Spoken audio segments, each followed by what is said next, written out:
যুদ্ধের জন্য আপনারা তৈরি আছেন? আচ্ছা, যুদ্ধটা হলো মিডিয়ার লোকদেরকে বলতে হবে আপনারা বসে যান। কেউ বলতে পারবেন না যে আপনারা বসে যান।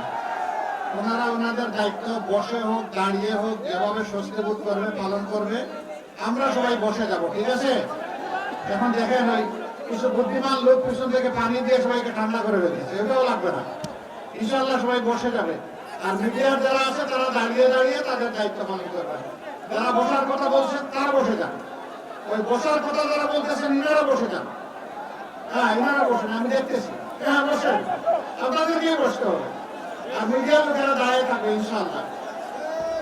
প্রিয় নাটোরবাসী, আপনারা কেমন আছেন সবাই? আলহামদুলিল্লাহ, আলহামদুলিল্লাহ রাব্বিল আলামিন, ওয়াসসালাতু ওয়াসসালামু আলা রাসূলিহিল কারীম ওয়া আলা আলিহি ওয়া সাহবিহি ওয়া আহলি বাইতি আজমাইন। আল্লাহ তাআলার অসংখ্য অসংখ্য শুকরিয়া। এই মাঠেই 5 আগস্টের পরে আরেকবার আমার আসা শুরু হয়েছিল গত বছর। আমি আপনাদের সামনে এখানে দাঁড়িয়েছিলাম, কিছু কথা বলার সুযোগ পেয়েছিলাম। আজকে আবার নির্বাচনকে সামনে রেখে ঐতিহাসিক দায়িত্ব পালনের জন্য মূলত আপনাদের সামনে আমার হাজিরা। আমরা সবাই জানি আগামী 12 ফেব্রুয়ারি ইনশাআল্লাহ গণভোট এবং জাতীয় নির্বাচন অনুষ্ঠিত হবে একই দিনে। এই নির্বাচনের জন্য আপনারা কি সবাই প্রস্তুত? আল্লাহ, এইরকম বললে প্রস্তুতি হয়। আপনারা প্রস্তুত? মাশাআল্লাহ, বোঝা গেল প্রস্তুতি মজবুত আছে আলহামদুলিল্লাহ। এখন প্রস্তুতি বহুবিধ, সেই কথা পরে বলছি। বাংলাদেশ আমাদের সকলের প্রিয় জন্মভূমি। বাংলাদেশ ভালো থাকলে আমরা ভালো থাকবো, বাংলাদেশ ভালো না থাকলে আমরা কেউ ভালো থাকতে পারবো না। 54 বছরে এক এক করে গিয়েছে 3টা দল, তারা পর্যায়ক্রমে দেশ শাসন করেছেন। জনগণ তাদেরকে দেখেছে, তারা কি ধরনের শাসন উপহার দিবেন এটা নতুন করে তাদের আর বলার কোনো দরকার নেই। এর মাঝে একটা দল এখন কার্যত তারা কার্যক্রম নিষিদ্ধ হয়ে বাংলাদেশে রাজনৈতিক ময়দানে নেই। তাদের ব্যাপারে আমি কথা বলে সময় নষ্ট করতে চাই না, কারণ 15.5 বছরে জনগণ ভালো করে হাড়ে হাড়ে চিনেছে তারা কারা। সারা দেশের মানুষকে তারা জিম্মি করে এদেশের মানুষের উপরে তারা খুনের তাণ্ডব বসিয়ে এবং নিরীহ দেশপ্রেমিক মানুষকে ধরে নিয়ে আয়না করে ঢুকিয়ে দিয়ে হাজার হাজার লাখ লাখ মামলা দিয়ে অসংখ্য মানুষকে জেলে করে তারা চেয়েছিলেন সম্ভবত কিয়ামত পর্যন্ত তারা ক্ষমতায় থাকবেন। কিন্তু না, চাইলেও কেউ কিয়ামত পর্যন্ত ক্ষমতায় থাকতে পারবে না। আল্লাহ তাআলা পরিষ্কারভাবে জানিয়ে দিয়েছেন, আউযু বিল্লাহি মিনাশ শাইতানির রাজীম, কুল আল্লাহুম্মা মালিকাল মুলকি তুতিল মুলকা মান তাশাউ ওয়া তানজিউল মুলকা মিম্মান তাশা। বলে দাও হে নবী, আল্লাহ সেই মহান সত্তা যিনি সমস্ত সৃষ্টির বাদশাহীর মালিক। তিনি একমাত্র বাদশাহ, তার বাইরে কোনো বাদশাহ নাই। দুনিয়ার শৃঙ্খলা বিধানের জন্য জায়গায় জায়গায় তিনি কিছু মানুষকে সেই জায়গার শৃঙ্খলা বিধানের জন্য শাসন করার সুযোগ দেন। যারা আল্লাহর এই আমানতকে হেফাজত করে, মানুষকে সম্মান করে, শ্রদ্ধা করে, অধিকার সংরক্ষণ করে, দেশ এবং জাতির জন্য কাজ করে, আল্লাহর নির্দেশ মেনে চলে, আল্লাহ তাদের সম্মান বাড়িয়ে দেন। আর যারা মানুষের সাথে বিশ্বাসঘাতকতা করে, মানুষের সম্পদ লুণ্ঠন করে, ডাকাতি করে, চুরি করে, সন্ত্রাস করে, চাঁদাবাজি করে, আল্লাহ রাব্বুল আলামিন একসময় তাদের হাত থেকে ঝাপটা মেরে ক্ষমতা নিয়ে আনেন। এটি দুনিয়ার নিয়ম। সেই নিয়মের অধীনেই আওয়ামী লীগকে বিদায় নিতে হয়েছে। তবে বিদায়টা এমনি এমনি হয় নাই। আওয়ামী লীগ তুমি চলে যাও এই কথা বলার সাথে সাথে আওয়ামী লীগ যায় নাই। এটা বড় রক্ত মূল্যে কিনা, বড় উচ্চ মূল্যে কিনা। 24শে জুলাই বাংলাদেশের ইতিহাসে এক রক্তাক্ত কাহিনী।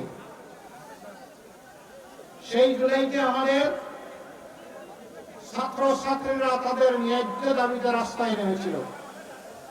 ছোট্ট দাবি, তারা বলেছিল শিক্ষা জীবন শেষে আমি যাতে আমার যোগ্যতা মোতাবেক চাকরিটা পাই, এই চাকরির পথে যে বাধা, কোটা নামের বাধা, এটা সংস্কার করুন। এর আগে 18 সালে এমন একটা আন্দোলন হয়েছিল, তখন রাগ করে তখনকার প্রধানমন্ত্রী বললেন যাক, আর কোনো কোটাই থাকবে না। পরিপত্র জারি হলো, সেইভাবে দুই একটা তিনটা নিয়োগ হলো বিসিএস সহ বিভিন্ন জায়গায়। এরপরে আবার কায়দা করে 24-এ 1 জুলাই কোর্টের গায়ে বন্দুক রেখে আবার নিয়ে আসা হলো সেই কোটা। যা আগে ছিল তাই। তখনই ছাত্র সমাজ ফুসে উঠে। তারা চিন্তা করেছিলেন 15.5 বছর পিটিয়ে ডান্ডা দিয়ে হাতুড়ি মারে আমি তো সব আন্দোলনই দমন করে দিয়েছি, এবারটাও দমন করে দেব। কিন্তু মাঝে মাঝে পচা শামুকেও কিন্তু পা কাটে। তারা ধারণা করে নাই এই আন্দোলন তাদের বিদায় ঘন্টা বাজিয়ে দেবে। বিশেষ করে 15 জুলাই ঢাকা বিশ্ববিদ্যালয়ে আমাদের মেয়েদের গায়ে, ছাত্রীদের গায়ে যখন ওরা হাত দিল গুন্ডা বাহিনী, সারা বাংলাদেশ আলহামদুলিল্লাহ একসাথে জ্বলে উঠল। আন্দোলনের গতি এখান থেকেই শুরু। তারপরে উত্তরবঙ্গের বীর সন্তান সিংহ পুরুষ বেগম রোকেয়া বিশ্ববিদ্যালয়ের কৃতি ছাত্র, মেধাবী ছাত্র আবু সাইদ রাস্তায় নেমে বলেছিল, হয় আমারে আমার অধিকার দে, না হয় একটা গুলি দে। এবং সে ডানা মেলে বলেছিল, এখানে রেখে দাও,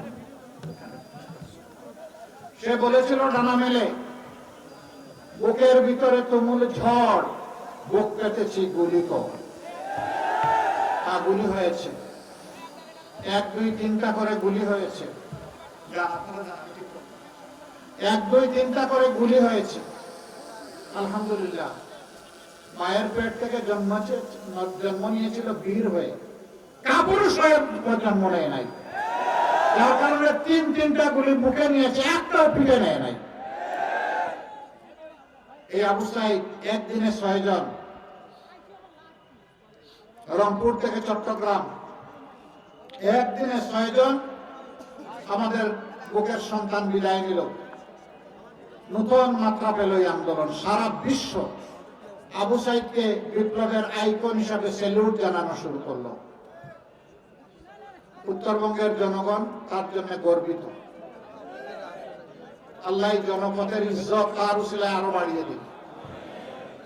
কিন্তু আবু সাইদ মুক্ত।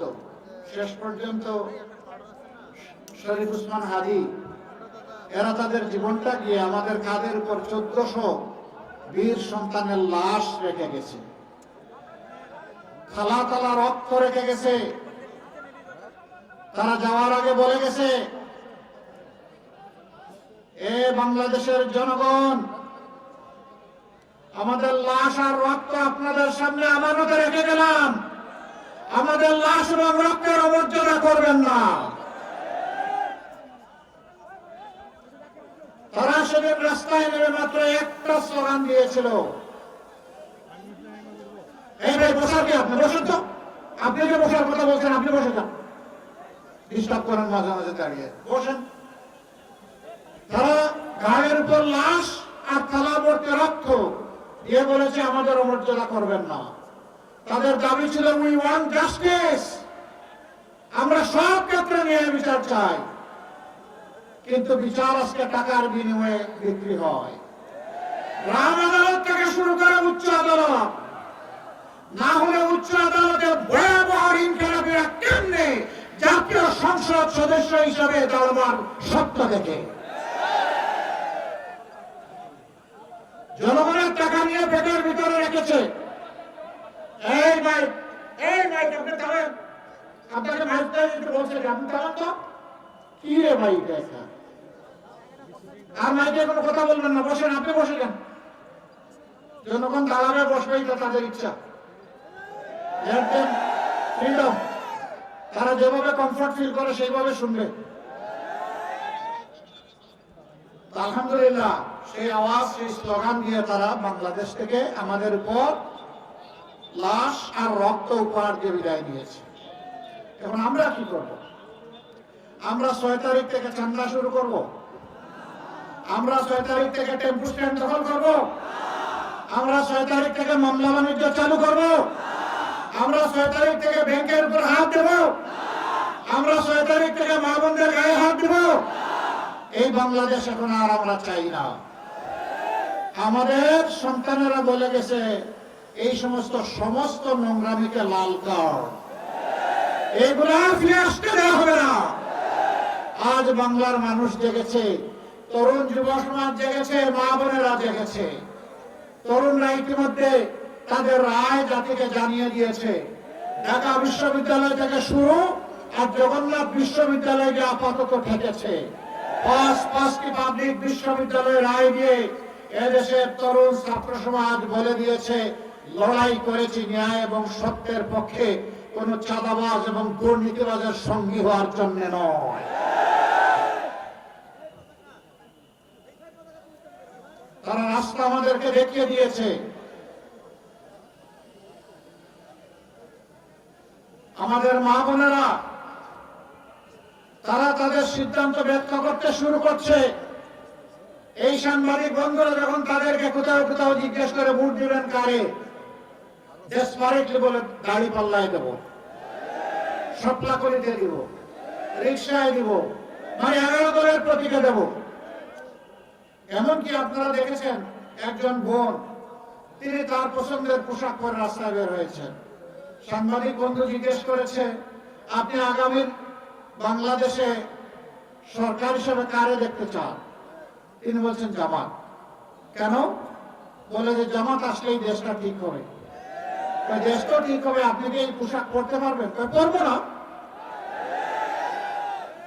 আপনাকে পোশাক বদলাতে হবে, ঠিক আছে বদলাবো।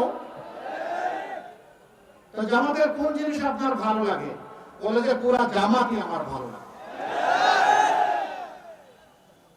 মা বোনদের এই অভিব্যক্তি। এরপরে জিজ্ঞেস করা হচ্ছে কেন? বলে যে এখন আমি রাস্তায় বের হতে ভয় পাই। আমি বিশ্বাস করি তারা যদি ক্ষমতায় আসে তাহলে আমাকে আর ভয় পেতে হবে না। হে আল্লাহ, এই যে আমাদের মায়েদের আস্থা, তুমি আমাদেরকে শক্তি দাও, আমরা যাতে এই আস্থার প্রতিদান দিতে পারি।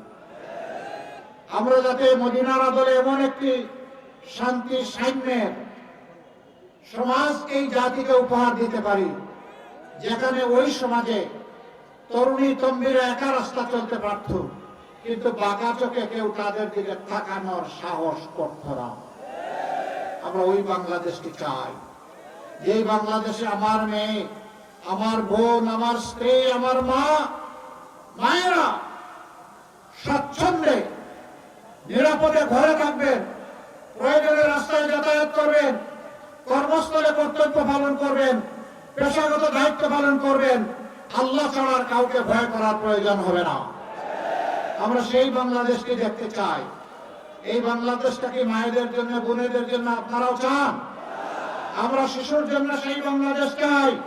জন্ম নেওয়ার পরে সে যেন অপুষ্টিতে না ভুগে, সে যেন তার প্রাপ্যটা পায়, সে যেন তার স্বাস্থ্য পরিচর্যা পায়, আর একটু বয়স হলে সে যেন সুশিক্ষা পায়, তার শিক্ষা শেষ হলে সে যেন হাতে তার কাজ পেয়ে যায়। আমরা সেই বাংলাদেশটা গঠন করতে চাচ্ছি। এখানেই আমাদের কথা সাফ। আমরা আমাদের যুব সমাজকে তাদের হাতে বেকারের ভাতা তুলে দিয়ে অপমান করব না। তারা দাবি তুলে মিছিল করে কাউকে বলেনি আমাদেরকে বেকার ভাতা দিতে হবে। 24-এ তারা আন্দোলন করে বলেছিল আমাদের কাজ আমাদের হাতে তুলে দিতে হবে। আমরা কথা দিচ্ছি, আমরা সেই শিক্ষাটাই আমাদের সন্তানদেরকে দান করব। শিক্ষার পাঠ শেষ হওয়ার সাথে সাথে তাদের যোগ্যতা অনুযায়ী তাদের হাতে কাজ চলে যাবে ইনশাআল্লাহ। সেই দিন কাজ তুলে দিয়ে বলবো, যাও গড়ে দাও আমার প্রিয় বাংলাদেশ, আর গর্ব করে বলো আমি বাংলাদেশ। এরপরে বলো এ আমার বাংলাদেশ। সেই দায়িত্ব তোমাদেরকে দিতে চাই। এখনকার যুব সমাজকে এই দায়িত্ব গ্রহণ করার জন্য প্রস্তুত? প্রস্তুত নাকি? যুবকের হাত তুলেন দেখি। 2 হাত, বাকি যায় নাই। আমি কেন বাকি যাব? আমার হাত আমি তুলে দিলাম। আমিও যুব সমাজের সাথে সামিল হয়ে গেলাম। সম্মানিত ভাইরা, আমাদের যুবকদের প্রতিভা আছে, আমাদের যুবকদের সাহস আছে, আমাদের যুবকরা পরিশ্রম প্রিয়। দেশে কিংবা প্রবাসে যেখানেই থাকুক তারা জগৎকে, জীবনকে চমকে দেয়। শুধুমাত্র তাদেরকে যথাযথ পৃষ্ঠপোষকতা, সুশিক্ষা এবং প্রশিক্ষণের অভাবে আমাদের যুবকরা যেভাবে এই বাংলাদেশকে সোনার দেশ হিসাবে গড়ে দিতে পারত, সেই সুযোগ আমরা তাদেরকে দেই নাই। আমরা ওই সুযোগ নিশ্চিত করবো ইনশাআল্লাহ। শিশুরা 5 বছর বয়স পর্যন্ত সম্পূর্ণ বিনামূল্যে সরকারি পৃষ্ঠপোষকতায় তারা পূর্ণ চিকিৎসা পাবে ইনশাআল্লাহ। বয়স্করা জীবনের একটা পর্যায়ে যখন অবসর জীবনে চলে যাবে, 60-65 বছর বয়স হয়ে যাবে, তারপরের স্বাস্থ্য সেবার পূর্ণ দায়িত্ব সরকার গ্রহণ করবে ইনশাআল্লাহ। মাঝখানেরটা আমরা ভাগাভাগি করব, এটা হবে পার্টিসিপেটরি। আমরা শেয়ার করব আমাদের সম্পদ আর সরকারের সম্পদ। সরকার তো আমাদেরই। সরকারের আবার সম্পদ কি? সারা সম্পদ জনগণের। বলবেন যে এত এত জিনিস, চাকরিও দিবেন, শিক্ষাও দিবেন, আবার বিনা পয়সার চিকিৎসাও নিশ্চিত করবেন, টাকা পাবেন কই? টাকা জমা আছে কোথায় বলেন তো? না, তা বলতে পারবেন না। এই টাকা জমা আসে চোররা, লুটেরারা, ব্যাংক ডাকাতরা, শেয়ার মার্কেট লুণ্ঠনকারীরা। আমার দেশের যে 28 লক্ষ কোটি টাকা বিদেশে পাচার করেছে, সেই টাকা আল্লাহ যদি আমাদেরকে সাহায্য করেন, সামর্থ্য দেন, ওদের মুখের ভিতর দিয়ে হাত ঢুকাইয়া পেটের ভিতর থেকে বের করে আনবো ইনশাআল্লাহ। এবং সেই টাকা রাষ্ট্রীয় কোষাগারে জমা হবে ইনসাফের ভিত্তিতে। যে এলাকা যতটা বঞ্চিত, আগে উন্নয়ন কর্মকাণ্ড চলে যাবে ওই এলাকায়। কোন মামু খালু দেখা হবে না, লাল নীল টেলিফোন বুঝি না, প্রেসিডেন্ট প্রধানমন্ত্রীও বুঝি না, যার যেটা পাওনা টাকা সেটা দিতে হবে। আমরা সমাজে এমন ন্যায় বিচার দেখার পক্ষে, যে বিচার এক একজনের জন্য এক এক রকম হবে না। একজন সাধারণ মানুষ কোন নির্দিষ্ট অপরাধ করলে তার বিচারে যে শাস্তি হবে, দেশের প্রধানমন্ত্রী কিংবা রাষ্ট্রপতি যদি সেই একই অপরাধ করেন, তাদেরকে ছাড় দিয়ে কথা বলা হবে না। একই বিচারের আওতায় আনতে হবে। এর নাম ন্যায় বিচার। জাতি মুখী আছে সেই বিচার দেখার জন্য। যারা তখনও দেশের টাকা চুরি করেছে, এখনো চুরি করে, যারা তখনও টাকা লুণ্ঠন করেছে, এখনো করে, যারা তখনও চাঁদাবাজি করতো, এখনো করে। 12 তারিখ দেশের মানুষ 12.5 কোটি ভোটার, তাদের জন্য 12.5 কোটি লাল কার্ড তৈরি করে রেখেছে। সম্মানিত ভাইরা, এই যুব সমাজ চিৎকার দিয়ে এখন বলছে, আমরা পুরানো বন্দোবস্তের পচা রাজনীতি আর দেখতে চাই না। আমরা নতুন রাজনীতি, নতুন বাংলাদেশ দেখতে চাই। যারা নতুন রাজনীতি, নতুন বাংলাদেশের মাধ্যমে দেশকে এগিয়ে নেবে, সুশাসন কায়েম করবে, তারা অবশ্যই গণভোটে হ্যাঁ বলবে ইনশাআল্লাহ। আর যারা পচা রাজনীতিতে আবার দেশকে টেনে নিয়ে ফ্যাসিবাদ তৈরি করতে চাইবে, তারাই ভিতরে ভিতরে না বলবে। সাধু সাবধান, জনগণ এবার কাউকে ছেড়ে কথা বলবে না। তাহলে 12 তারিখের প্রথম ভোট কিসে? ইনশাআল্লাহ। এবার আসেন সরকার গঠনের ভোট। আমরা ইতিমধ্যে ঘোষণা দিয়েছি ইনশাআল্লাহ 12 কোটি মানুষ এক সময় ছিল, এর আগে 7 কোটি ছিল, এখন 18 কোটি, হয়তোবা দেখা যাবে 10 বছর পরে 20 কোটি। এই 18 কোটি মানুষের জন্য 64 জেলার প্রত্যেক জেলায় সরকারি মেডিকেল কলেজ হবে ইনশাআল্লাহ। 18 জেলায় মেডিকেল কলেজ আছে? দরকার আছে আপনাদের? আমরা দিব ইনশাআল্লাহ। এটা আমাদের বাপের টাকায় নয়, আপনাদের ট্যাক্সের টাকায় ইনশাআল্লাহ। এ পাওনা আপনাদেরকে বুঝিয়ে দেওয়া হবে। এবং প্রত্যেকটি জেলা কেন্দ্রে, বিভাগীয় কেন্দ্রে বিশেষায়িত হাসপাতালও গড়ে তোলা হবে ইনশাআল্লাহ। হাঁচি কাশি দিলে জনগণকে ফেলে বহু নেতা নেত্রী বিদেশের দিকে দৌড় দেয়। আমরা বিদেশের দিকে আর কাউকে দৌড়াতে দেব না। এখানেই সুচিকিৎসার সমস্ত ব্যবস্থা গড়ে তোলা হবে। সম্মানিত ভাই ও বন্ধুগণ, এই বাংলাদেশটাই আমরা 12 তারিখ করতে চাই। এই বাংলাদেশ গড়ার জন্য আপনাদের সহযোগিতা দরকার। আপনারা সহযোগিতা করতে প্রস্তুত? তাহলে 11 দল যে প্রতীক নিয়ে এসেছে, সেই প্রতীকের যাকে যেখানে দেওয়া হয়েছে, আমরা সকলে তার সাথে একাত্মবদ্ধ হয়ে ইনশাআল্লাহ তার বিজয় ছিনিয়ে আনবো। এ বিজয় কোনো দলের নয়, কোনো গোষ্ঠীর নয়, কোনো পরিবারের নয়, এ বিজয় সারা জাতি। আপনাদেরকে সাক্ষী রেখে বলছি, যুগের সবাই বলে সবচেয়ে বড় দল জামাতে ইসলামী। আমরা জামাতে ইসলামীর বিজয় চাই না, আমরা চাই বাংলাদেশের 18 কোটি মানুষের বিজয়। 18 কোটি মানুষের বিজয় হলে তার গর্বিত অংশীদার আমরা সবাই হব। আমরা দলীয় রাজনীতির গেড়া কলে দেশকে ঢুকাতে চাই না। এই জন্যই আমরা আজ ঐক্যবদ্ধ, আমাদের স্লোগান ঐক্যবদ্ধ বাংলাদেশ। আর কাউকে ধর্ম বর্ণের ভিত্তিতে এই জাতিকে বিভক্ত করতে দেব না, আমরা কেউ দিব না। ওদেরকে রুখে দিব যারা এই নোংরা কাজ করবে। এখানে মুসলমান, হিন্দু, বৌদ্ধ, খ্রিস্টান আমরা যারা আছি, আমরা একই বাগানের ভিন্ন ভিন্ন গাছ, সবাই মিলেই আমাদের ফুলের বাগান। একসাথে চলবো, নিরাপদে থাকবো, যার যেটা অধিকার সেইটা আমরা পেয়ে যাব। ধর্মের ভিত্তিতে কাউকে তার অধিকার থেকে বঞ্চিত করা যাবে না। মতলব এই কথা বলে বলে আমাদের বিভিন্ন ধর্মের ভাই বোনদের তারা সর্বনাশ করেছে, ওই সুযোগ আমরা আর দেব না। আমরা মিলেমিশে বাংলাদেশ গর্ব সামনের দিকে এগিয়ে যাব। যুবকরা, আগামীর বাংলাদেশ তো আপনাদের হাতে তুলে দেব।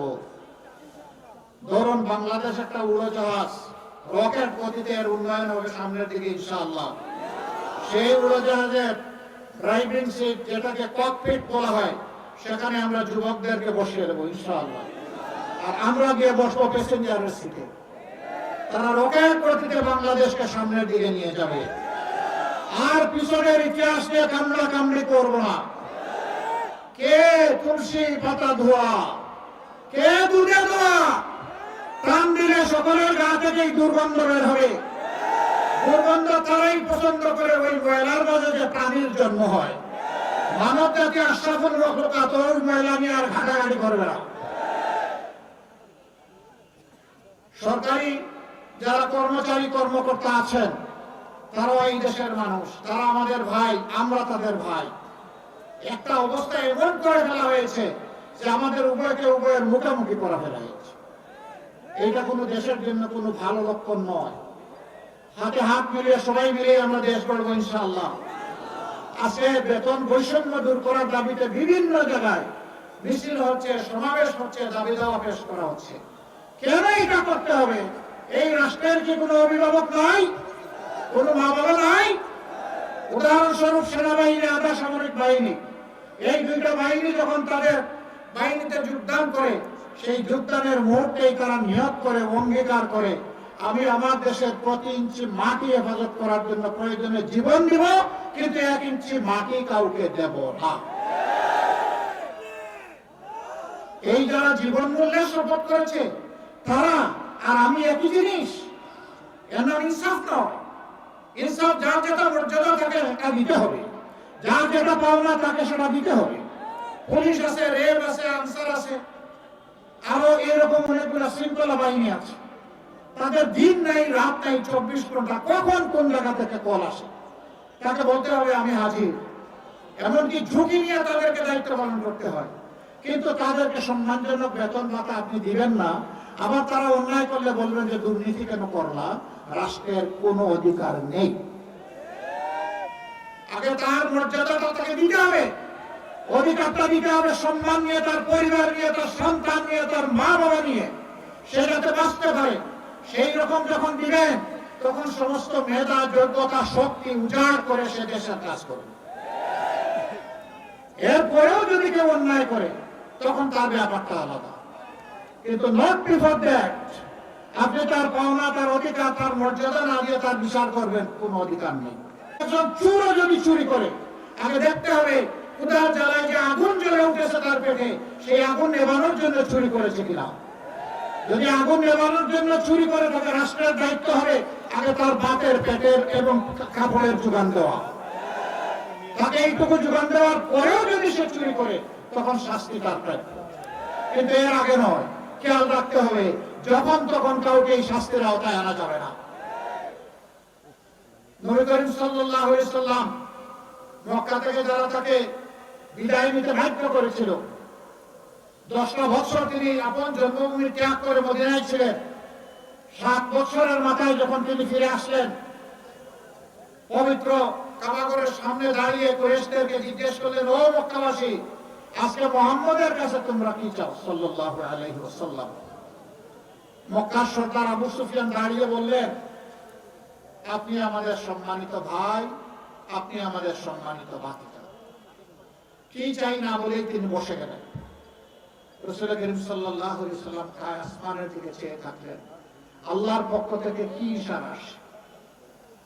কিছুক্ষণের পরেই তার মুখ উজ্জ্বল হয়ে উঠল।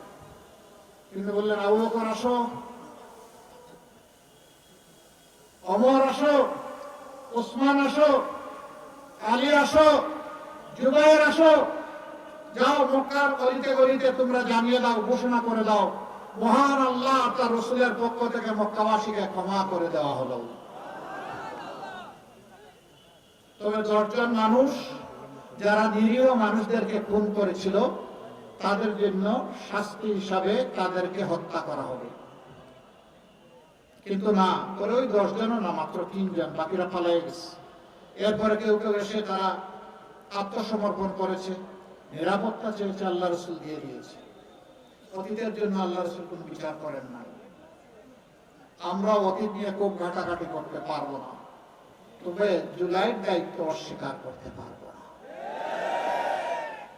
এই দায়িত্বের প্রতি আমাদেরকে সম্মান দেখাতে হবে। আপনারা দোয়া করবেন। আজকে আপনারা এই যে জনজোয়ার এখানে দেখছেন, এটা শুধু নাটোরে না, এই জোয়ার সারা বাংলাদেশে শুরু হয়েছে। এক একটা জনসভায় পাল্লা দিয়ে পুরুষের মতো নারীরাও এসে যাচ্ছে। তারাও এসে বলছেন, আমরা আছি সত্যের পক্ষে। যা আল হক ও যাহাক আল বাতিল ইন্নাল বাতিলা কানা যাহুকা। আজকে দরজায় সত্য এসে কড়া মেরে বলছে, সত্য এসে গেছে, মিথ্যা পালিয়ে যাচ্ছে। ইনশাআল্লাহ সত্যের বিজয় হবে ইনশাআল্লাহ। 12 তারিখে সেই দিনটির জন্য এখন থেকে প্রস্তুতি গ্রহণ করুন। 13 তারিখ বা 12 তারিখ রাত্রে নিজেদের পাওনা সমঝে তারপরে ঘরে ফিরবেন, ওযু করবেন, 2 রাকাত নামাজ, 4টা সিজদা, চোখের পানি দিয়ে আল্লাহ শুকরিয়া আদায় করবেন ইনশাআল্লাহ। সেই দিনটির অপেক্ষায় থাকলাম। আল্লাহ তাআলা আমাদেরকে কবুল করুন, সাহায্য করুন, সহজ করে দিন। সমস্ত ষড়যন্ত্রের জাল আল্লাহ ছিন্ন করে দিন। এবার আসেন নাটোরের 4টি আসন, তাই না? 5টা, 4টি আসন।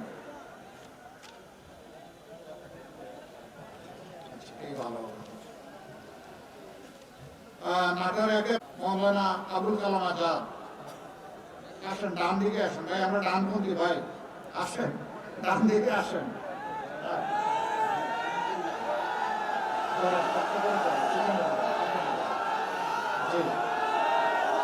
ইনসাফের প্রতীক দাড়ি পাল্লা, প্রতীক আছে, সবাই একসাথে দিব ইনশাআল্লাহ। তারপরে নাটোর 2 অধ্যাপক মোহাম্মদ ইউনুস আলী আসেন, ইনশাআল্লাহ ইনশাআল্লাহ ইনশাআল্লাহ 12 তারিখ ইনশাআল্লাহ বিজয় হবে। আমি স্লোগান করে দিচ্ছি। তারপরে নাটোর 3 অধ্যাপক এস.এম. জার্জিস কাদের বাবু, না আসেন, তার দিকে আসেন প্লিজ। আমি চাই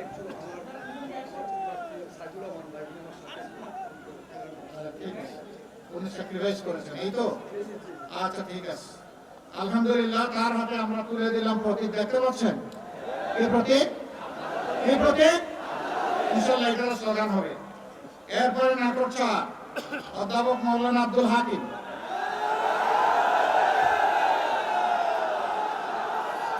মাশাআল্লাহ আসেন। এখন ডানে বামে জানানো যাবে ইনশাআল্লাহ। প্রতীক দেখতে পাচ্ছেন?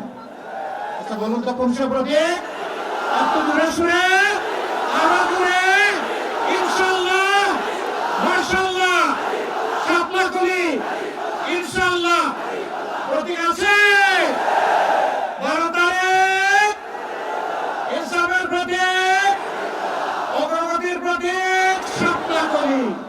12 তারিখ সারাদিন, মা বোনেরা সারাদিন ইনশাআল্লাহ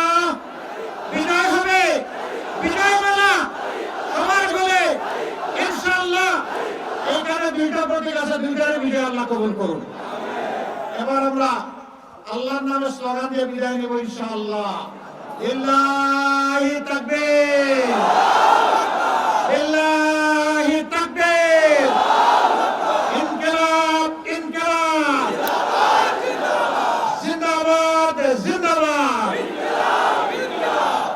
ইনকিলাব জিন্দাবাদ। আসসালামু আলাইকুম ওয়া রাহমাতুল্লাহ।